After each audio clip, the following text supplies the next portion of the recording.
Resort কি বন্ধ হয়ে গেল, এর দেখভালের পুরো দায়িত্ব আমার ঘাড়ে এসে গেল। আর মালিকের এইটুকু বুদ্ধি তো থাকাই দরকার না? এত বড় রিসর্ট একলা মানুষ কি করে পরিষ্কার রাখবে? এই সুইমিং পুলটা একেবারে নোংরায় ভরে গেছে। যতই পরিষ্কার করো না কেন, দুদিন অন্তর ঠিক নোংরা হয়ে যায়, প্রতি দুদিন অন্তর। আরে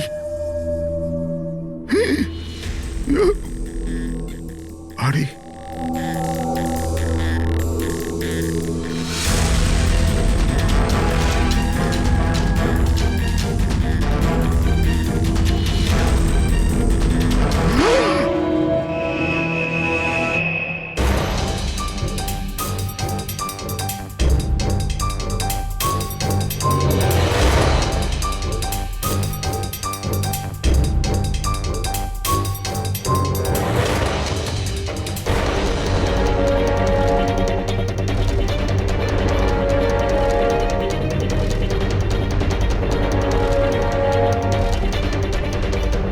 দেখো বাবলু, তুমি যদি কিছু না করে থাকো তাহলে ভয় পাওয়ার কোনো প্রয়োজন নেই। সিআইডি নির্দোষদের কখনো শাস্তি দেয় না, বুঝেছো? মনে হচ্ছে লাশ অনেকক্ষণ ধরে জলে আছে। হ্যাঁ দয়া, মনে হচ্ছে 12 ঘন্টার বেশি হবে। কোথাও কোনো আঘাতের চিহ্ন নেই বস, শুধু এখানে এই গলায় এখানে অদ্ভুত কিছু লেগে আছে। গলা টিপে মেরেছে? আপাতত দেখে তাই মনে হচ্ছে। এই রিসর্টের চাবি কি তোমার কাছেই থাকে? না স্যার, মালিকের কাছেও একটা আছে। তুমি গেটটা দেখাও তো। পঙ্কজ, দেখো তো, একটু ভালো করে চেক করো, দেখো কিছু পাওয়া যায় কিনা।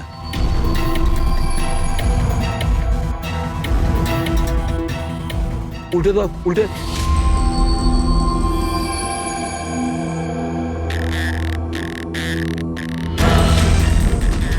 স্যার, এ তো ট্যাক্সির বিল দেখছি। ইনি কাল রাত্রে ডোমেস্টিক এয়ারপোর্ট থেকে ট্যাক্সি ধরেছিলেন।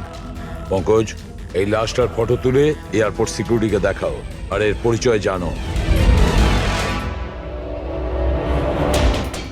তালা তো ভাঙা নেই, তার মানে হলো কেউ চাবি দিয়ে খুলে ভিতরে ঢুকেছে, বা হয়তো অন্য কোনোভাবে। হতে পারে স্যার, এই রিসর্টেরই কোনো কোণাতে এই অপরাধটা হয়েছে। বা হতে পারে দয়া ওকে এখানে মেরেই এখানে ফেলে দিয়েছে, বা অন্য জায়গায় মেরে ওর লাশটাকে এখানে ফেলে রেখেছে। পুরবী, এত বড় একটা গেটের উপর দিয়ে লাশকে নিয়ে ঝাঁপ দেওয়া অসম্ভব মনে হচ্ছে। অন্য কোনো রাস্তা দিয়েই ও লাশ নিয়ে ভিতরে এসেছে। কিন্তু স্যার, ভেতরে আসবার জন্য অন্য কোনো রাস্তা নেই এটা ছাড়া। আরে তুমি আমাদের কাজটা করতে দাও না, এদিকে এসো।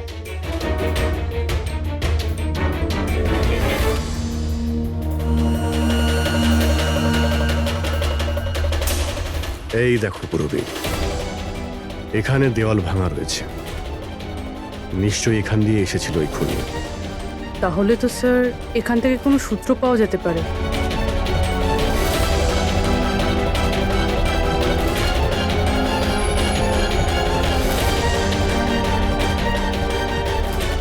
এই হলো প্রমাণ, এই সোনালী সুতো।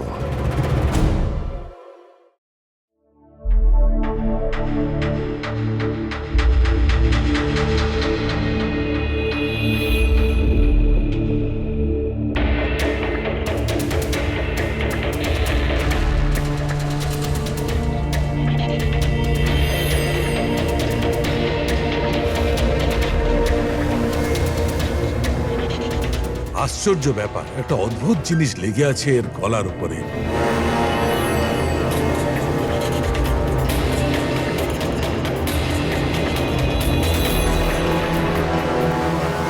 ও, কি হয়েছে স্যার? একটু শুঁকে দেখো এটা। মেহেন্দি? মেহেন্দি সারিকা, এর গলার উপর মেহেন্দির দাগ। সারিকা, এর মৃত্যু হয়েছে গলা টেপার কারণে। গলায় আছে মেহেন্দির চিহ্ন, তার মানে যে এর গলাটা টিপে ধরেছিল ওর হাতে মেহেন্দি লাগানো ছিল। আর খুনটা যে করেছে সে হয়তো কোনো মেয়ে, আর ও সেই সময় খুন করেছে যখন ওর হাতের মেহেন্দি ঠিক করে শুকোয়ও নি। রাইট। আজকাল এমনিতেও বিয়ের সিজন চলছে, হয়তো কোনো ফেস্টিভ্যাল, ফাংশন বা বিয়ে বাড়িতে গিয়েছিল। রাইট। এই জন্য অভিজিৎ ওখান থেকে সোনালি সুতো পেয়েছিল। হয়তো কোনো দামি ড্রেসে যেটা পরেও পার্টিতে যাচ্ছিল। তার মানে হচ্ছে এই সোনালি সুতো আর গলায় লেগে থাকে এই মেহেন্দি আমাদের খুনি পর্যন্ত পৌঁছে দেবে।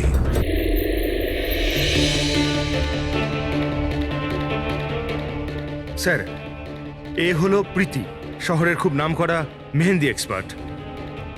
দেখো মা, আমি চাই যে তুমি লাশটাকে দেখো আর এর গলায় যে মেহেন্দি লেগে আছে, যার দাগটা আমরা দেখতে পাচ্ছি, সেটার ব্যাপারে আমাদের ইনফরমেশন দাও। ডোন্ট ওয়ারি, ভয় পাবার কিচ্ছু নেই, আমরা সবাই এখানে আছি। ম্যাডাম, একজন খুনি বাইরে ঘুরে বেড়াচ্ছে, আপনি একটু সাহস করুন প্লিজ। আসুন। আমার মনে হচ্ছে কোনো মেহেন্দি পরা হাত এর গলাটা টিপেছিল। ভালো করে দেখুন একটু। আর কিছু মেহেন্দি ভিকটিমের চুলেও লেগে রয়েছে, মাথার পেছন দিকে। মেহেন্দির টেক্সচার খারাপ হয়ে গেছে, কিন্তু এটা মনে হচ্ছে যে এই মেহেন্দিটা হাত দিয়ে লাগানো হয়েছে। হাত দিয়ে? হ্যাঁ স্যার, বেশিরভাগ লোক আলাদা আলাদা ডিজাইন বানানোর জন্য স্টেন্সারের ব্যবহার করে। এই ডিজাইন স্টেন্সিলে নয়, হাত দিয়ে করা হয়েছে। হ্যাঁ স্যার। আচ্ছা, আপনি প্লিজ 1 মিনিট এদিকে আসবেন।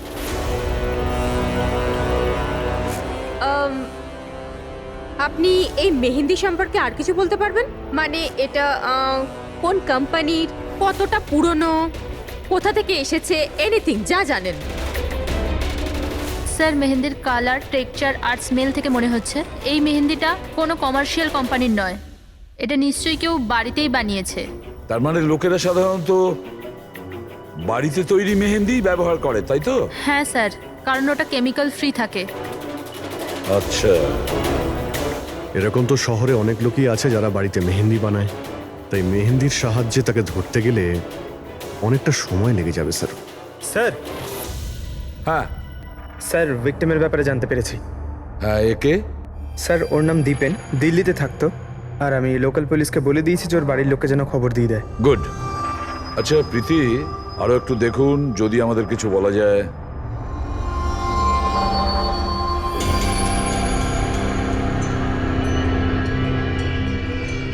এক মিনিট স্যার। স্যার, মেহেন্দির ডিজাইন থেকে আর একটা কথা বোঝা যাচ্ছে। সেটা কি? স্যার, ওই মেয়েটার ব্যাপারে, যার মেহেন্দি এর ঘাড়ে লেগেছে। ওই মেয়েটার বিয়ে এমন একটা ছেলের সাথে হচ্ছিল যার নাম আর দিয়ে শুরু হয়। আর লেটার দিয়ে শুরু, সেটা কিভাবে জানা গেল? বেশিরভাগ নতুন বউ যখন মেহেন্দি লাগায় তো নিজের স্বামীর ইনিশিয়াল লেটার হাতে লেখায়। তো স্যার, এটা সেই ইনিশিয়াল লেটার।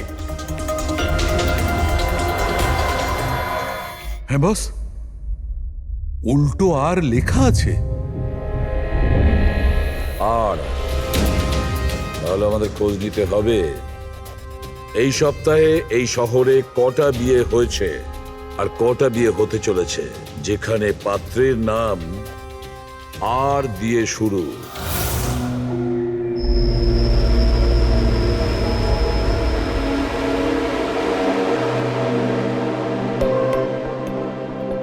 অদ্ভুত স্যার, এই মাসে 120 জনের বিয়ে, একই মাসে এতজনের বিয়ে। হ্যাঁ পঙ্কজ, এখন বিয়ের ভালো লগ্নসা আছে। যদি তুমি বিয়ে করো তো সময়টা একদম ঠিক। আরে বিয়ে আর কি করে করবো স্যার? কি হলো, কজন পাত্রের নাম পেলে? হ্যাঁ স্যার, সব মিলিয়ে 12 জন আছে যেখানে পাত্রের নাম আর দিয়ে শুরু হয়। আচ্ছা, হ্যালো, হ্যাঁ হ্যাঁ হ্যাঁ হ্যাঁ স্যার, এর গাড়ি তো দেখছি একটা শব্দেই আটকে আছে। হ্যাঁ হ্যাঁ হ্যাঁ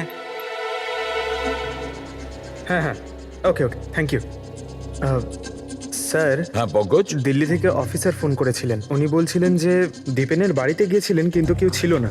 আর প্রতিবেশীকে জিজ্ঞেস করে জানতে পেরেছেন ওর একটা বোনও আছে। শালিনীর নাম্বার দিয়েছেন উনি? হ্যাঁ স্যার, পাঠিয়েছেন। আর উনি বলছিলেন যে দীপেন মাত্র 4 মাস আগেই ওখানে শিফট হয়েছে। একটা মেয়ের সঙ্গে ব্রেকআপ করে আর অন্য কারোর সঙ্গে বিয়ে করে নেয়। এই জন্য শালিনীর সঙ্গে ওর ঝগড়া হয় আর সেই জন্য এখানে চলে আসে। কি নাম বললে ওই মেয়েটির যে দীপেনকে মনে আঘাত দিয়েছে? ইরা। ইরা। স্যার হতে পারে কালকে রাত্রে দীপেন ইরার বিয়ে পণ্ড করতে এসেছিল এখানে, আর ইরা ওকেই মেরে দিয়েছে। আচ্ছা, এই ওয়েডিং কার্ডসে ইরা নামের কোনো মেয়ের কার্ড আছে?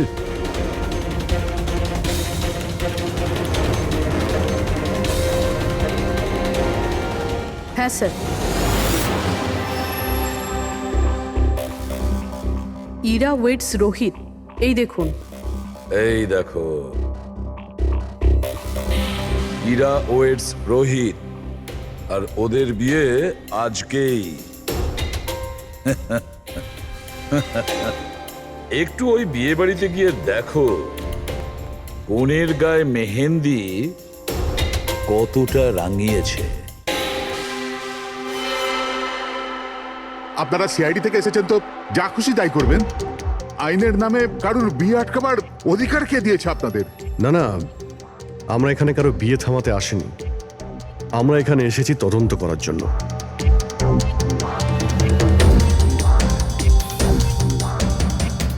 কিন্তু স্যার, আপনাদের এই তদন্ত আমার বোনের বিয়ের পরেও তো করতে পারেন। যত তাড়া আছে আপনাদের এই বিয়েটা করানোর জন্য, তার থেকে বেশি তাড়া আছে আমাদের খুনিকে ধরার জন্য।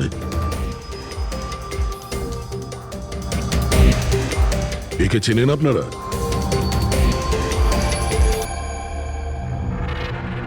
এটা তো দীপেন। মানে চেনেন কি করে? স্যার, অ্যাকচুয়ালি ওই দীপেন আমার বোনকে ভালোবাসতো, কিন্তু কিছুদিন আগে ওদের ব্রেকআপ হয়ে যায়। আমি বলেছিলাম না যে চলো ফিরে যাই, কিন্তু আমার কথা শুনছে না কে? দেখো এবার সিআইডিও চলে এসেছে। জানি না কি কুক্ষণে এদের সঙ্গে আমরা সম্বন্ধ তৈরি করেছি। দেখুন, দীপেনের ঘাড়ে আমরা কিছু মেহেন্দির চিহ্ন দেখতে পেয়েছি, আর আমাদের সন্দেহ যে সেই চিহ্ন ইরার হাত থেকে এসেছে।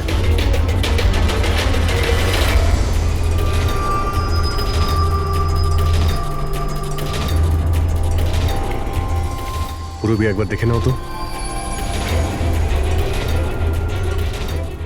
ইরা, একবার একটু ওঠো তো। ম্যাডাম, কি করছেন আপনি? এখনো তোমার বউ নয়, ও এখন একজন সাসপেক্ট। আমাদের সন্দেহের তালিকায় আছে। আমাদের সন্দেহ যে দীপেনকে খুন করেছে। ইরা এসব কি বলছে? মানে কি?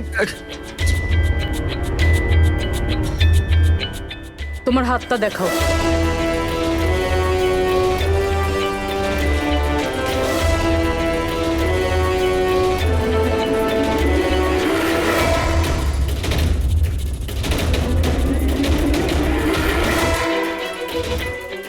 স্যার, এর মেহেন্দি তো একদম ঠিক আছে। আরে তাহলে দীপেনের গলায় যে মেহেন্দির দাগ ছিল সেটা কার হাতের ছিল? পুরবি, তুমি ওর ঘোমটাটা একবার তোলো। স্যার,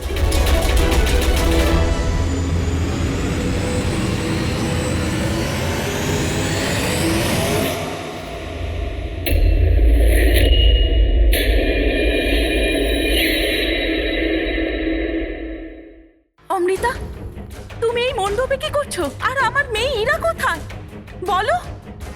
অমৃতা? এ কে? এ আমার মেয়ের বন্ধু হয়।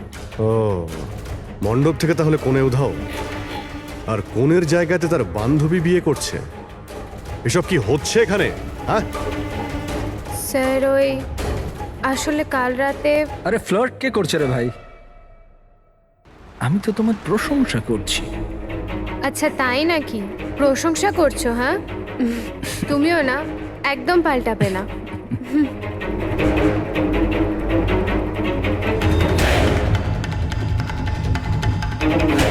এই লোকটা কি জ্বালা। অমৃতা, অমৃতা শোনো। কার্তিক, কি হলো? ওই আমি এক্ষুনি দীপেনকে দেখলাম, ও ইরাকে টেনে নিয়ে যাচ্ছিল। দীপেন? হ্যাঁ। ওরা তো সাহস কোথায়? ওইদিকে চলো।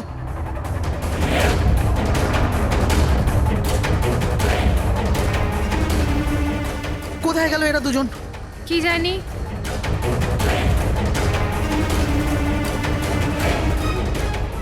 এটা তো ইরার ফোন। পাওয়া যায়নি ওকে? না স্যার, ওদের পাইনি। তো দীপেন এখানে এসেছিল আর ইরাকে জোর করে নিয়ে গেছে, কিডন্যাপ করে। স্যার কিডন্যাপ তো বলা যায় না, কিন্তু কিডন্যাপ বলা যাচ্ছে না মানে? ওই অমৃতা, এটা একটা মার্ডার কেস, আর সিআইডির কাছ থেকে কিছু লুকোনোর চেষ্টা করলেও সেটা খুব খারাপ হবে। অমৃতা, যা জানো সত্যি সত্যি বলো। স্যার স্যার সত্যি তো এটা যে ইরা এই বিয়েটা করতেই চাইছিল না। ও তো দীপেনকে ভালোবাসতো। ও তো শুধু বাড়ির লোকেদের চাপে পড়েও এই বিয়ের জন্য রাজি হয়েছিল। অমৃতা চুপ করো, আমি তো আগে থেকেই জানতাম এরা হলো 420। আর কি কি রহস্য রয়েছে যা এখনো সামনে আসতে চলেছে? এখানেই বলবেন নাকি সিআইডি ব্যুরোতে গিয়ে চা খেতে ইচ্ছে করছে? হ্যাঁ স্যার, ব্যাপারটা হলো গত কমাস ধরে আমার ব্যবসা ঠিকঠাক চলছে না, আমার প্রচুর লোকসান হয়ে যাচ্ছিল। সুশীল বাবু আমার বিজনেসটাকে স্টেবল করবার জন্য প্রচুর সাহায্য করেছে। তো নিজের মেয়ের বিয়ের ডিল করেছিলেন আপনি, যাতে আপনার ডুবে যাওয়া বিজনেসটা আবার ভালো মতো দাঁড়িয়ে যায়, কি? তাই ইরা উধাও হয়ে যাওয়ার পর অমৃতাকে এই মণ্ডপে বসিয়েছেন যাতে কোনোভাবেই এই বিয়েটা না আটকায়। বাহ! আর অমৃতা, তুমি এই পুরো ষড়যন্ত্রে এত সহজেই যোগদান করলে? আমি এসব কিছুই জানতাম না। আমাকে তো কার্তিক বলেছিল যতক্ষণ ইরাকে পাওয়া যাচ্ছে না আমি এখানে বসে থাকি। এখনই তো 7 পাক হতো, তারপর বিয়েও করে নিতে আমাকে ঠকিয়ে। না, আমি মণ্ডপ থেকে বেরোতেই যাচ্ছিলাম, আর তখনই সিআইডি এখানে চলে এলো, আর সত্যি সবার সামনে চলে এলো। অর্ধেক সত্যি তো সামনে এসছে, আর বাকি অর্ধেক সত্যি সামনে আসবে যখন এটা জানা যাবে যে দীপেনকে মারার পর ইরা কোথায় চলে গেছে। আমার মেয়ের উপর মিথ্যে অপবাদ দেবেন না স্যার। ও তো দীপেনকে ভালোবাসতো, ও কেন খুন করবে ওকে? যদি আপনার মেয়ে নির্দোষ হয় তাহলে ও বাড়িতে ফিরে আসেনি কেন? দীপেন খুন হওয়ার পর থেকে ও নিখোঁজ হয়ে গেছে।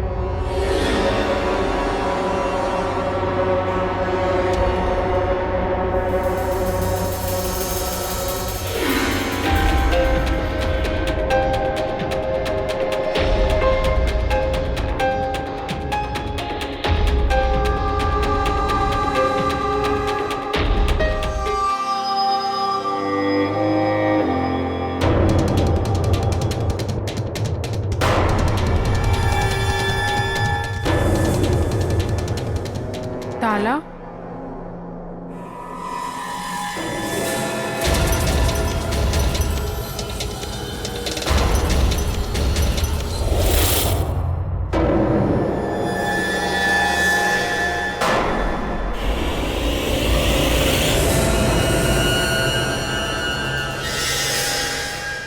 দেখো বস, ইরা নিজের মেহেন্দি পরা হাত দিয়ে দীপেনের গলা নিশ্চয়ই ধরেছিল, কিন্তু দীপেনের মৃত্যু ইরার হাতে হয়নি।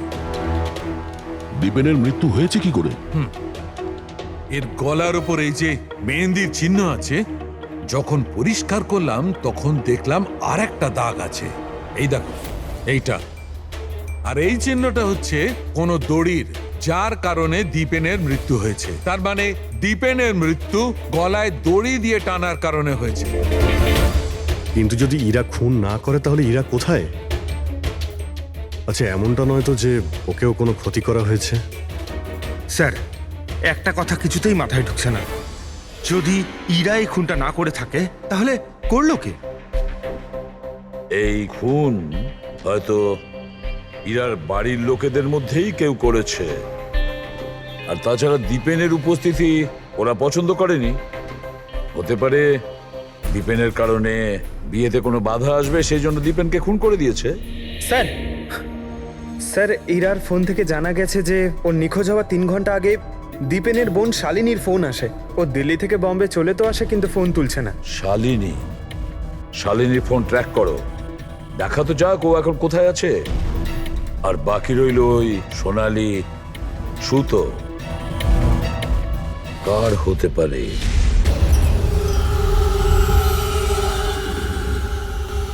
আমাকে আপনারা বলবেন এসবের মানেটা কি?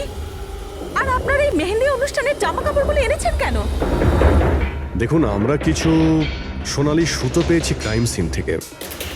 আর ওই সোনালি রঙের সুতো যার কাপড়ের সঙ্গে ম্যাচ হয়ে যাবে, খুনি সেই। ইরাকে সন্দেহ করছিলেন, কি ওই সন্দেহ দূর হয়ে গেছে? হ্যাঁ, আপাতত তো ধরে নিন যে ওই সন্দেহটা দূর হয়ে গেছে, কারণ দীপেনের মৃত্যু দড়ি দিয়ে শ্বাসরোধ করে হয়েছে, ওই মেহেন্দি লাগানো হাতে নয়। তার মানে আপনাদের এটা মনে হচ্ছে যে খুনি আমাদের মধ্যে থেকে কেউ বোধহয় করেছে? কারেক্ট।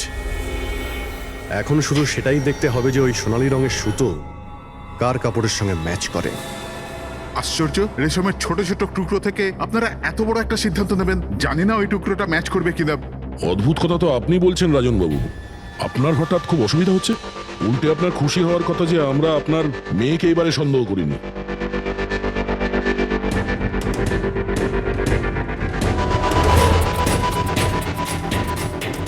স্যার, এই সোনালি সুতোটা রাজেনের পাঞ্জাবির সাথে ম্যাচ করে। স্যার এই দেখুন, সুতোটা এইখান থেকে ছিঁড়েছে।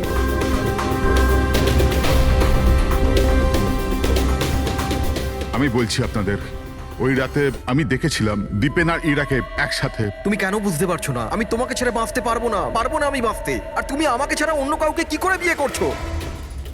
যখন আমি নিচে পৌঁছলাম তো ওরা দুজন চলে গিয়েছিল, আর দীপেনের ঠিকানা ইরার পুরনো চিঠি থেকে আমি পেলাম। তারপরে আমরা ওর পুরনো বাড়িতে গেলাম।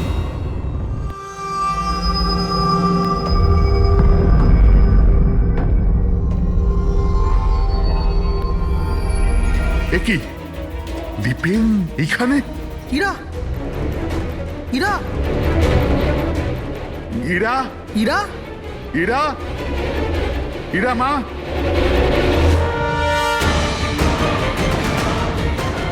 বাবা, এই দেখো, দীপেন ওর ফোনে ওর মৃত্যুর কারণ লিখেছে। কি লিখেছে এখানে? ইরা কে ছাড়া না আমার জীবনের কোনো মানে আছে না লক্ষ্য। এরা আমার যদি না হয় কারোর হবে না। বিদায়। ও যদি আমার না হয় তাহলে কারোরই হবে না। আচ্ছা, এমনটা নয় তো যে দীপেন মারা যাওয়ার আগে ইরাকে কোনো ক্ষতি করে দিয়েছে?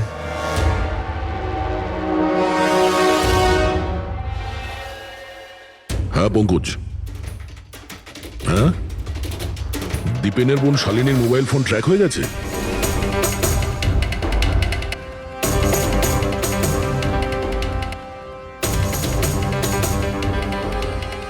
শালিনীর মোবাইল ফোনের নেটওয়ার্ক অনুযায়ী ও তো সকালেই এসে গেছে এখানে।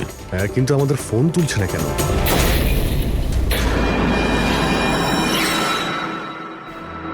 ব্লাস্ট। শালিনী, শালিনী, শালিনী, শালিনী, শালিনী, শালিনী।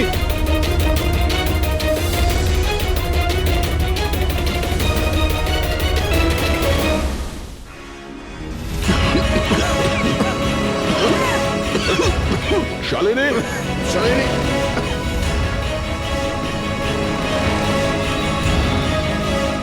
শালিনী, শালিনী।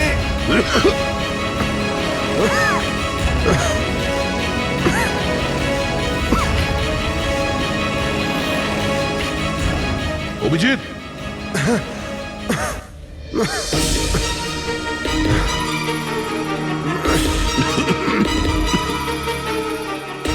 অভিজিৎ সাবধানে। কে ওখানে?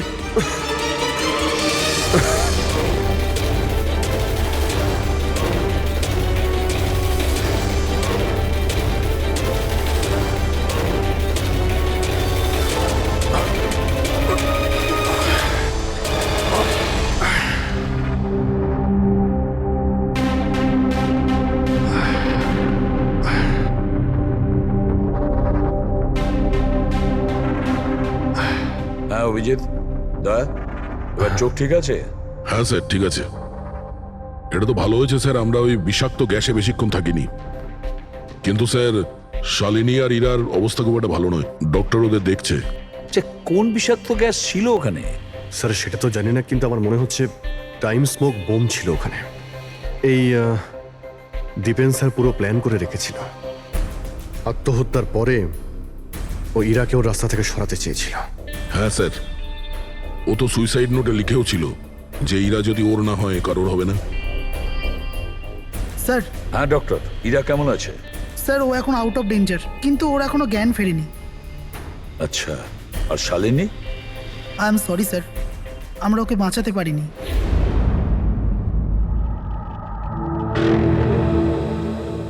স্যার স্যার এই দীপেন শুধু নিজের প্রাণ নেয়নি, বরং বরং ওর বোনের মৃত্যুরও কারণ হয়েছে। সেটাই তো। হ্যাঁ শালুকে বলো। আচ্ছা ঠিক আছে, আমরা আসছি। কি হয়েছে স্যার? শালুকে বলছিল দীপেন আত্মহত্যা করেনি।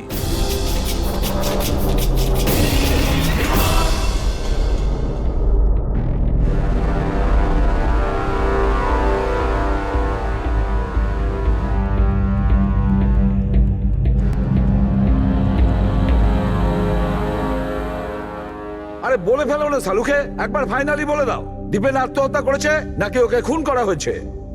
বস, আমি জানি যে তোমরা খুবই বিরক্ত হচ্ছ।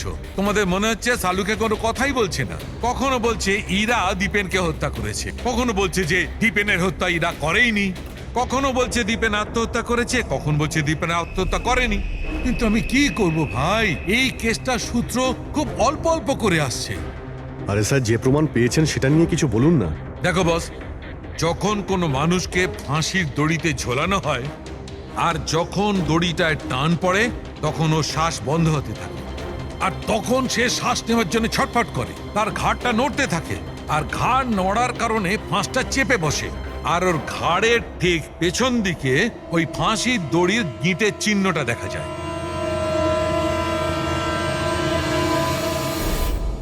হ্যাঁ স্যার, দাগ তো আছে। আর স্যার এর ঘাটটা এইভাবে হেলে রয়েছে কেন? এটা কিসের জন্য? হ্যাঁ, এর ঘাড়টা হেলে আছে কারণ এ আগেই মারা গেছে। যদি একজন মৃত ব্যক্তিতে ফাঁসিতে ঝুলিয়ে দেওয়া হয় তবে ও শ্বাস নেওয়ার জন্য ছটফট করবে না, আর সেই জন্যে ওর ঘাড়ের পেছনে গিঁটের চিহ্নটা পাওয়া যাবে না। না, এর পিছনে তো কোনো চিহ্ন নেই। কারণ ঘাড়টা গিঁটের সংস্পর্শে আসেনি। তুমি নতুন কি আর বললে? আমরা কি এগুলো জানি না? দেখো শালুকে, তুমি শুধু এটা বলো, দীপেনের ঘাড়ের পিছনে ফাঁসির দড়ির গিঁট আছে, হ্যাঁ কিংবা না? দীপেনের ঘাড়ের পেছনে দড়ির গিঁটের চিহ্ন নেই।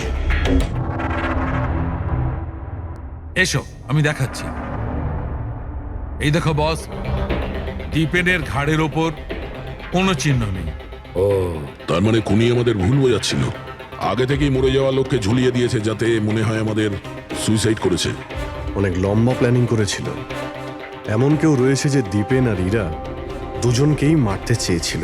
আর ওই সুইসাইড নোট, সেটাও খুনি লিখেছে। হ্যাঁ স্যার, দীপেনের সুইসাইড নোট দীপেন নিজে লেখেনি। আমি এই মেসেজের অ্যানালাইসিস করিয়েছি একজন লিঙ্গুইস্টিক এক্সপার্টকে দিয়ে। ডক্টর সারিকা, এই লিঙ্গুইস্টিক এক্সপার্ট কি হয়? স্টাইলোমেট্রি নামের একটা শিল্প হয়। যেমন প্রত্যেক মানুষের আঙ্গুলের ছাপ আলাদা আলাদা হয়, ঠিক তেমনই তার হাতের লেখা স্টাইল, তার ধরন আলাদা আলাদা হয়। প্রত্যেকটা মানুষের লেখার ধরন আলাদা। কেউ অক্ষরগুলোকে একটু ছোট ছোট লেখে, কেউ অক্ষরগুলো বড় বড় লেখে, মাঝখানে অনেকটা ফাঁকা থাকে, কেউ একদম সোজা লাইনে লেখে, কেউ এবড়ো খেবড়ো লেখে। কিছু লোক প্রত্যেকটা অক্ষরের পরে কমা দেয়, যেমন ফ্রেডি দিয়ে থাকে। সবার লেখার ধরন আলাদা আলাদা। এক্সপার্ট এগুলোও বলতে পারেন? শুধু এটুকুই নয়, এক্সপার্ট এটাও বলতে পারে যে টাইপ করেছে সে নারী না পুরুষ। তাহলে সারিকা, ওই সুইসাইড নোট দীপেন লিখেছে কি না? না স্যার, আমি দীপেন আর ইরা দুজনের ফোনসে চেক করেছি, তো আমি একজনের সম্পর্কে জানতে পেরেছি যার লেখার ধরন এক্স্যাক্টলি সুইসাইড নোটের সঙ্গে ম্যাচ করছে। এই যে সেই মেসেজ, এই মেসেজেও সুইসাইড নোটের মতো প্রত্যেকটা সেন্টেন্সের মাঝে 3টে ডট আছে। প্রত্যেকটা সেন্টেন্স শর্ট আর ক্রিস্প, আর প্রত্যেকটা মেসেজ হয় গুড বাই না হলে বিদায় লিখে শেষ করা হয়েছে। যেভাবে ওই সুইসাইড মেসেজে বিদায় লেখা হয়েছিল, এখানে গুড বাই লেখা হয়েছে।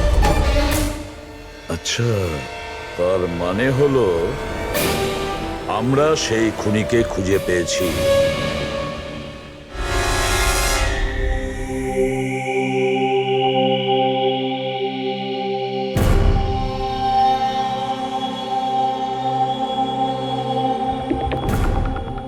আমায় হুমকি দিচ্ছি, কি করবি তুই?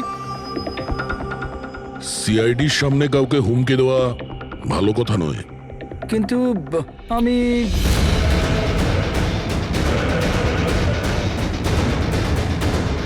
এই দাঁড়া, আরে আরে আরে ললিত বাবু কোথায় পালাচ্ছেন? এটা তো বলে যান যে দীপেনকে খুন করতে গেলেন কেন? এটা এটা আপনি কি বলছেন? আমি আমি কাউকে মারিনি। আচ্ছা সত্যি কথা বলবি নাকি? বলবি নাকি মাথাটা ঢুকে দেবো নিচে? আমি মেরেছি, প্লিজ প্লিজ আমাকে নিচে নামো, আমাকে নিচে নামো। চল, এক তো তুই দীপেনকে খুন করেছিস আর তার উপরে এটা দেখাতে চেয়েছিস যে ও সুইসাইড করেছে। হ্যাঁ, ইনফ্যাক্ট আমি ওর সুইসাইড নোটটা লিখেছিলাম, কিন্তু কিন্তু কি? কিন্তু এগুলো আমি আমার নিজের জন্য করিনি, অন্য কারোর বলাতে করেছিলাম। কার কথায়? ডাক্তারবাবু, আমার মেয়ের জ্ঞান কখন ফিরবে?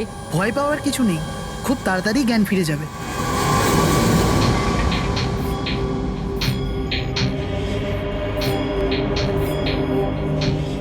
ললিত,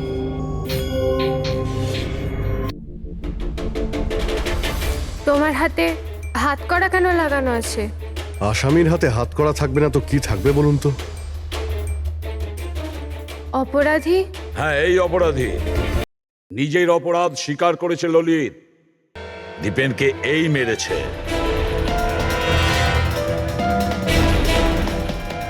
ললিত, এনারা সবাই কি বলছেন আর তুমি কেন করলে এইসব? দেখলেন স্যার, অবাক হওয়ার কি সুন্দর অ্যাক্টিং করছে এরা। যেখানে সত্যি এটাই যে ললিতকে খুন করতে বলার আসল অপরাধী এখানে এই রুমে উপস্থিত আছে। হ্যাঁ, এটা আপনি কি বলছেন? এখানে আমার মেয়ে জীবন মৃত্যুর সঙ্গে লড়াই করছে আর আপনি উল্টে আমাদেরই দোষী করছেন। না, এই জীবন আর মৃত্যুর মাঝখানে ঝুলছে না, এ সত্যি আর মিথ্যের মধ্যে ঝুলছে। ও জ্ঞান হারায়নি, সব ড্রামা করছে। কি?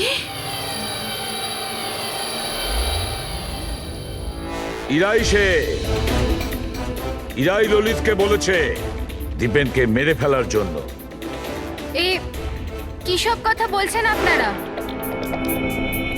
অবস্থা দেখুন এর। আপনাদের মনে হয় যে এ জেনে শুনে বিষের কন্ট্যাক্টে গেছে?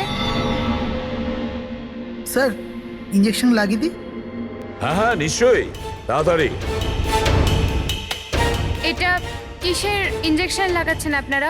সত্যি কথা বলার, এই ইনজেকশনে একটা কেমিক্যাল আছে যেটা শরীরে যেতেই মানুষ সত্যি কথা বলতে শুরু করে।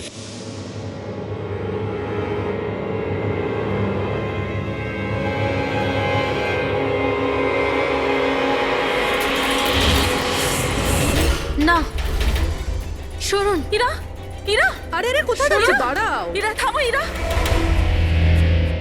এর মানে হলো যে সিআইডিরা ঠিক কথা বলছেন। আর মিথ্যে বলে কোনো লাভ নেই। এই ললিত তোমার মুখোশ খুলে দিয়েছে। এটা কি করলে ললিত? নিজে ফাঁসছিলে তার সাথে সাথে আমাকেও ফাঁসিয়ে দিলে।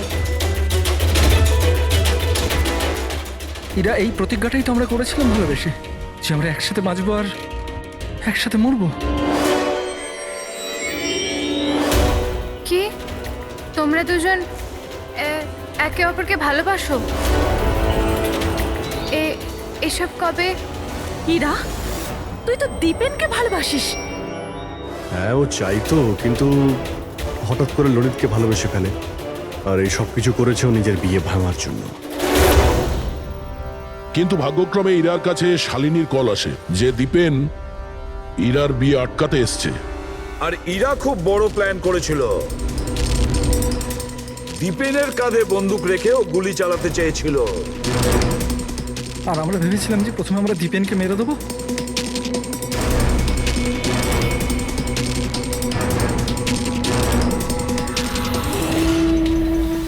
আর অনেক দূরে গিয়ে তোমরা ঘর বাঁধবে, কিন্তু ভুলে গিয়েছিলে তোমরা যে অন্যায়ের পথে কখনো সাফল্য আসে না।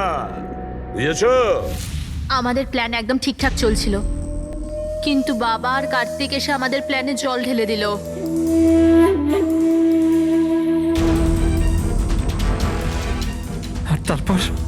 আমাদের একটা নতুন প্ল্যান বানাতে হলো। আর ওই নতুন প্ল্যানেও আমার মরার অ্যাঙ্গেলটা ছিলই। বোমের ব্যবস্থা হয়ে গেছে। তুমি বোম ঠিক করে চেক করেছো তো? হ্যাঁ হ্যাঁ, করে নিয়েছি। কিছুক্ষণের মধ্যেই বোম ফেটে যাবে। আর লাশের বন্দোবস্ত করেছো?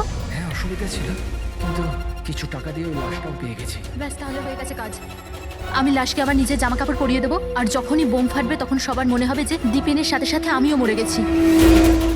আচ্ছা, আমি বোমটা চেক করে আসি। ওকে?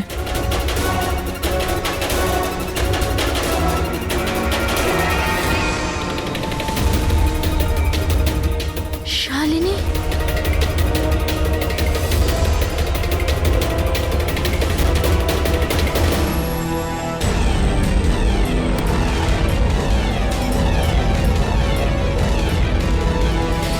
আর সেই কারণে তুমি শালিনীকে মেরে ফেলেছো। তো আর কি করতাম? সব দেখে নিয়েছিল, কোনো উপায় ছিল না। কিন্তু একটা কথা বোঝা গেল না, যে ওই বিষাক্ত গ্যাস ব্যবহার করেছিলে কেন? বিষাক্ত গ্যাস দিয়ে তো মুখ বদলে যাবে না ওই মর্গের মৃত লাশটার? হ্যাঁ, তাহলে তুমি এটা কি করে ভাবলে যে আমরা ওটাকে তোমার লাশ ভাববো? আমরা বিষাক্ত গ্যাস ব্যবহার করতে চাইনি।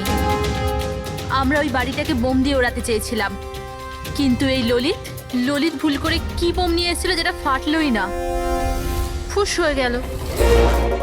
আর এর আগে আমরা আরেকটা বোমের ব্যবস্থা করতাম, আপনাদের গাড়ি আসার আওয়াজ আমরা শুনতে পেলাম। তখন আমাদের প্ল্যানটা চেঞ্জ করতে হলো। আর ও আমাকে ওখানেই বেঁধে চলে গেল, যাতে সবার মনে হয় যে অপরাধ আমি করিনি, আমার সাথেই হয়েছে। আর তারপর আমি বাড়ির অন্য একটা দিকে গিয়ে লুকিয়ে পড়লাম, যেখানে কোনো গ্যাস ছিল না। আর তারপর আমি ওখান থেকে প্রাণ বাঁচিয়ে পালালাম। আমরা এটা চাইছিলাম যে আপনাদের যাতে মনে হয় এই সমস্ত কাজকর্ম দীপেন করেছে। ও নিজে তো আত্মহত্যা করে নিল, কিন্তু ইরাকে মারতে অসফল হয়েছিল। নিজেদের জীবনটাকে সুন্দর করবার জন্যে একটা নয়, দুটো নয়, তিনটে প্ল্যান করেছিলে তোমরা, আর দুটো নিরীহ লোকের প্রাণও নিয়েছো তোমরা। এবার জেলের গড়াদের পেছনে পৌঁছতে পৌঁছতে প্ল্যান তৈরি করো ফাঁসি থেকে নিষ্কৃতি পাওয়ার জন্য।